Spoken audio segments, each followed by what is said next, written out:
Hi ladies and gents, this is Linda, SaCrafters777, and today I'm coming at you with a start to finish video on a project, a design team project for SaCrafters.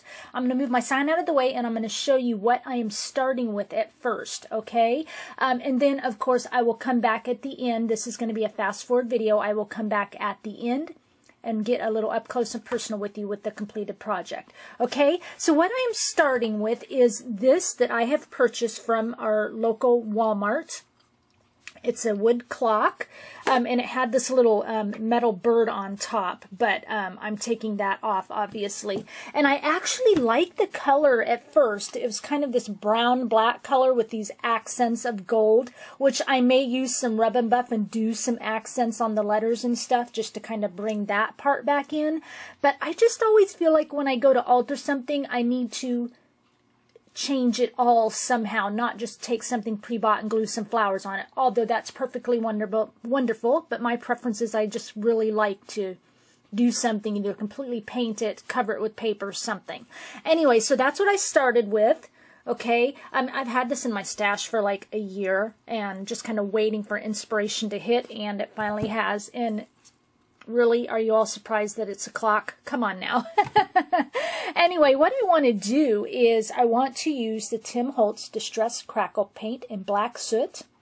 And I did a test swatch on the back, but I didn't see that there was any type of varnish or anything on this project, but the crackling wouldn't work. So apparently there was something that was inhibiting it from working. So the only thing I've done so far, I just kind of wanted to show you, is I used black gesso to kind of get it started, and we'll start in with the video as I go in. I may spray it first, like with some Lindy's, so that when I crackle over it, you'll see some of that color through it, like just a real pretty like brown or a copper color. I'm not sure. I'll do another test swap before I actually get started filming this process. But anyway, just wanted to show you what I started with, what I kind of prepped the project with the black gesso, and then now we're going in to do the Distress Crackle Paint. And I'll see you back again at the end. I hope you enjoy this process. Thanks.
Okay, so I hope you liked that edition of Fast Forward on my project. I just cut a little bit of things out here and there that wasn't very important, like gluing of some of the flowers. You guys know how to glue flowers down.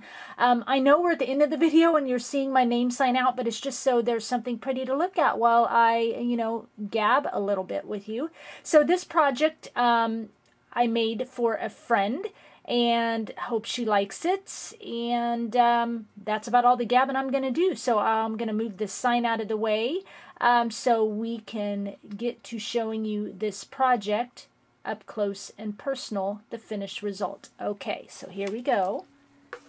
And I'm going to bring my camera down.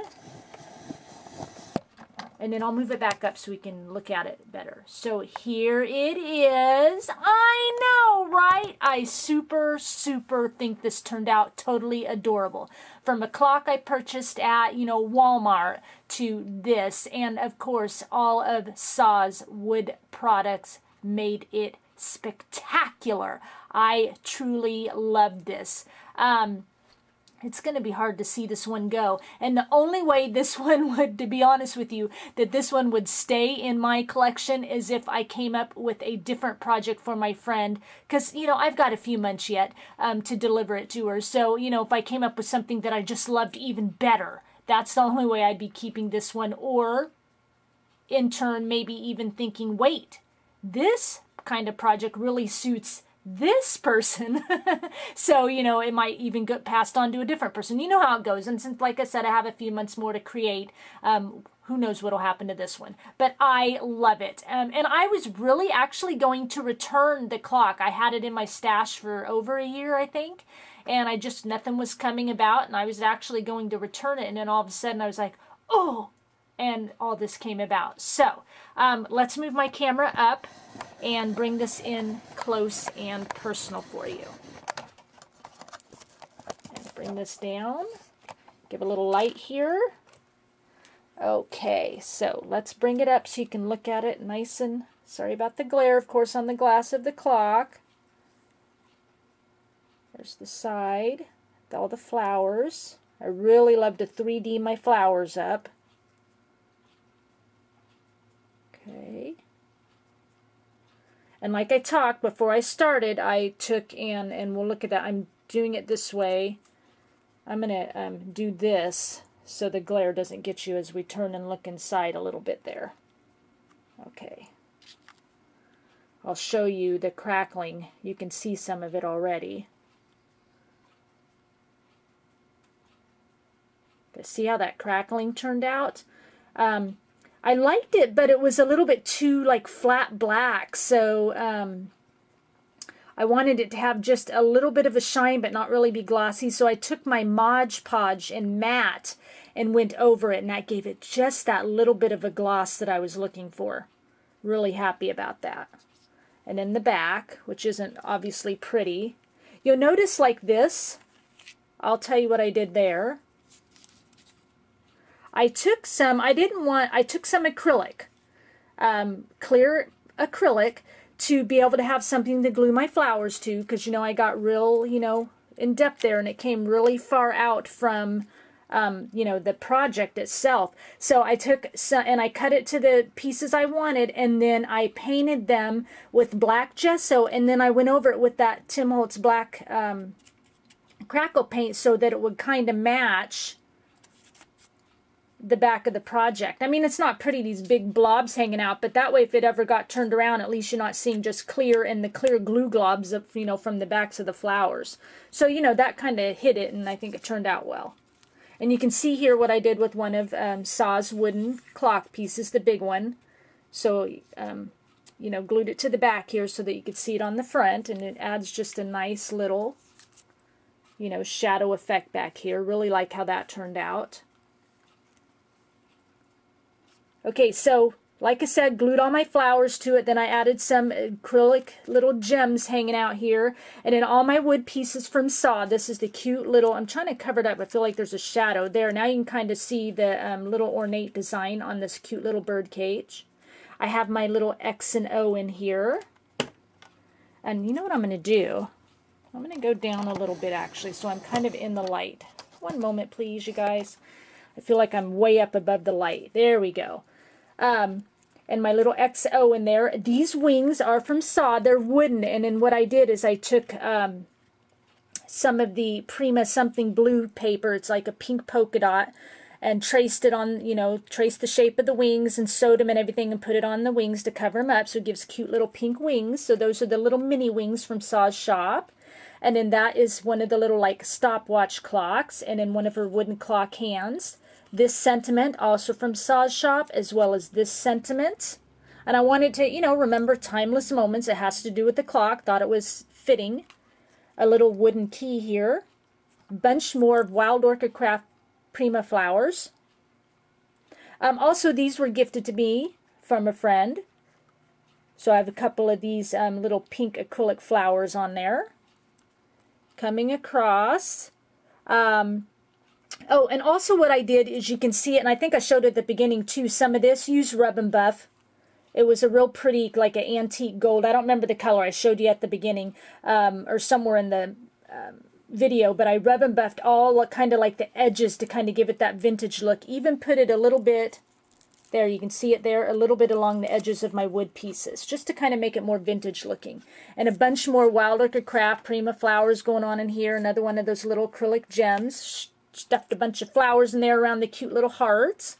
And then this word is from Sa's shop, beautiful. Added cute little gem. The word dream, again another cute little gem.